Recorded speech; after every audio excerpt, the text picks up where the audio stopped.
आपण त्या जाळीच्या टायगर त्याची बी मिरची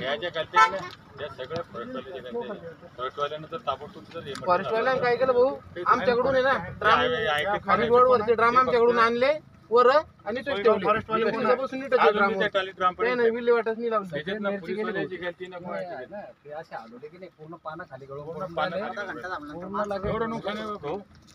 भयंकर म्हणजे 100% नुकसान झालेलं आहे तुमचं?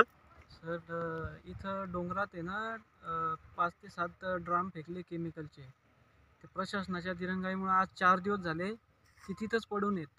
मिरचीचा 4 एकराचा प्लॉट आहे मड शिवारात, गट नंबर 41. कोणाच्या नावानं आहे? अलका रामेश्वर सोनवणे. या ठिकाणी कोणा भेटी दिल्या? काय तुम्हाला काही त्याची नुकसान भरपाईचं काही सांगितलं कोणा? नुकसान भरपाई काय साहेब, आतापर्यंत जवळजवळ 4-4.5 लाखाचा खर्च होईल. 4 एकर मिरची आहे. एप्रिल 20ची लागवड आहे. तेव्हापासून टँकरनं पाणी चालू आहे, तर अजून बी टँकरनं पाणी चालू आहे. तर येता पाहून जाता नुकसान भरपाई देऊन किती कोणा भेटी दिल्या आता यासाठी?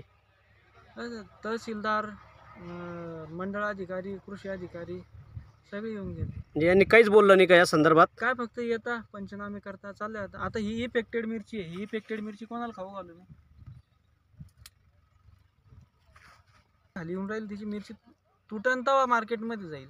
म्हणजे टिकली पाहिजे ना तुटासाठी. काय मागणी करणार तुम्ही? कोणाकडे मागणी करणार मग याची? आता मागणी काय, प्रशासनाला मी एकच मागणी कराल की मग एवढी नुकसान भरपाई भरून द्यावं. जर नुकसान भरपाई झालं तर यापुढची भूमिका काय असणार तुमची? भूमिका काय, आता कर्ज फेडासाठी शेतकरी काय करतो? नाही जर फिटलं तर शेतकरी काय करणार आहे? फाशीच घेणार आहे ना शेवटी, दुसरं काय करणार आहे? काय इशारा देणार तुम्ही प्रशासनाला? मग किती दिवसाचा इशारा देणार आहे तुमच्या नुकसानसाठी? प्रशासनानं काय लवकरात लवकर निर्णय घ्यावा. मग जे काय नुकसान झालं त्याचं पंचनामा करून मला मोबदला द्यावा. आम्हाला याची नुकसान भरपाई द्यावं लागेल. तर काय पेरलेलं आहे तुम्ही या शेतामध्ये? याच्यामध्ये मिरची.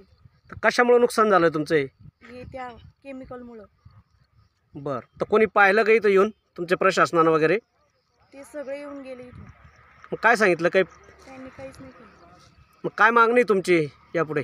आमच्याकडे हे नुकसान भरपाई करून द्या. अभी वो वहाँ से आता जाएंगे इस लग रहा नहीं था ना, ये कई नुकसान हो गया. माझा फोटो नका एवढी साईड फक्त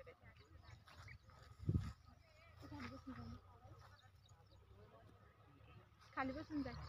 कोणाशी संपर्क केला तुम्ही? तलाठी, मंडळाधिकारी वगैरे? पायगन साहेबासोबत कोण आहे? मंडळाधिकारी पायगन. मी त्याला फोन केला सकाळी, तर त्याला म्हटलं साहेब मी मिरचीचे पानं झडून राहिले, म्हणलं तुम्ही ते ड्रामाची विल्हेवाट लावा. म्हणलं माझ्या मिरचीचा प्लॉट आजच जर गेला म्हणलं 4-4.5 लाख रुपये खर्च होईल त्याला.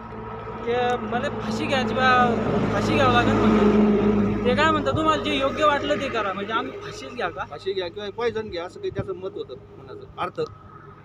माझं रेकॉर्डिंग बी द्यायची, मी रेकॉर्डिंग बी दाखवीन. मी भाऊली येऊ द्या, पायगन साहेब जर खोटं बोलले ना मी रेकॉर्डिंग भाऊली दाखवतो. असे ऑफिसर म्हणजे मी आजपर्यंत तलाठी साहेब 3दा फोन करत होते की राहुल मिरचीवर काही झालं का? काहीच नाही म्हणलं. नाही साहेब अजून काही नॉर्मल आहे. पण काल वाटलं मिरची दाखव. तलाठी साहेब नाही मिरची ते पंचनामा करून गेले. काल इतकं नव्हतं, आज जास्त झालं. 4 दिवसापासून ड्राम तसे पडेल साहेब. प्रशासन रोडवरच गंमत. आम्ही आमच्या खर्चाने देऊन टाकतो. सांगा कुठं नेऊन टाकायचं. सगळ्यात पहिले मी माझ्या सिटीमध्ये सगळे कॅमेरे बसवले, गेटवर पण कॅमेरे बसवले. गाडीत काय चालवणार त्याचा डायरेक्ट फोटो आमच्या वॉरूमला जातो स्कॅन करून. चला ठीक आहे, तुम्ही आजच्या आजच लाभ होते. तुम्ही एकदा पाहून घ्या ते. तुम्ही जंगल पहा ना एकदा कसं झालं ते. तुम्ही एकदा निरीक्षण केलं.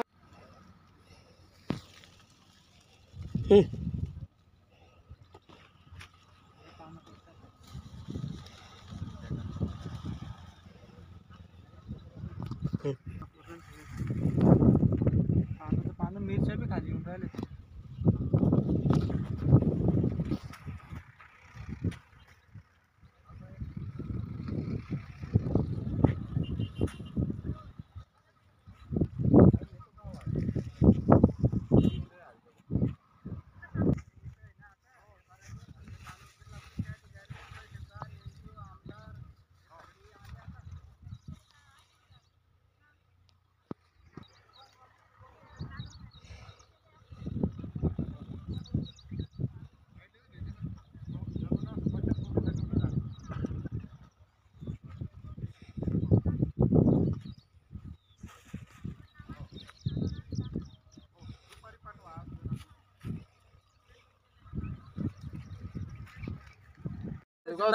तालुक्याचं हे सोयगाव तालुक्याची तहसीलदारी येऊन गेली 4 किलोमीटर अंतरावर इथं शेतीने दिसली द्यायला. समजलं का? इथं काही इंचाचं माप आहे काय 1 किलोमीटरचं. त्यांनी वगैरे पाणी वगैरे काहीच केलं नाही शेताची. आत्महत्या करायची पाळी येऊन राहिली. हा दोष कोणाचा आहे? खरा म्हटलं तर पहिला सोयगाव तालुका. तर कोणी भेट दिली काल इथं? सोयगाव तहसीलदार आले होते ना काल इथं. नाही तहसीलदारनी आता सध्या त्याचे नायब तहसीलदारी आहे. आता सध्या द्यायचे काल आलेलो होती ती बाई. रेंजर अजून आली नाही इथं. काल ती बाई आलेलो होती ना. रेंजर आली नाही. मॅडम तहसीलदार बाई होती ना फक्त हिरा सोडून द्यायची. भोकरदानच्या पण त्याच्या हद्दीत भोकरदानच्या तेवढी हद्द ही सोयगाव तालुका हद्द आहे. वनपाल बरोबर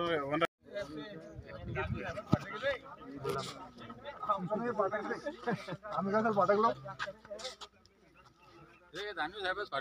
अरे घ्या हो साहेब. गैरसमज झाला लोकांना.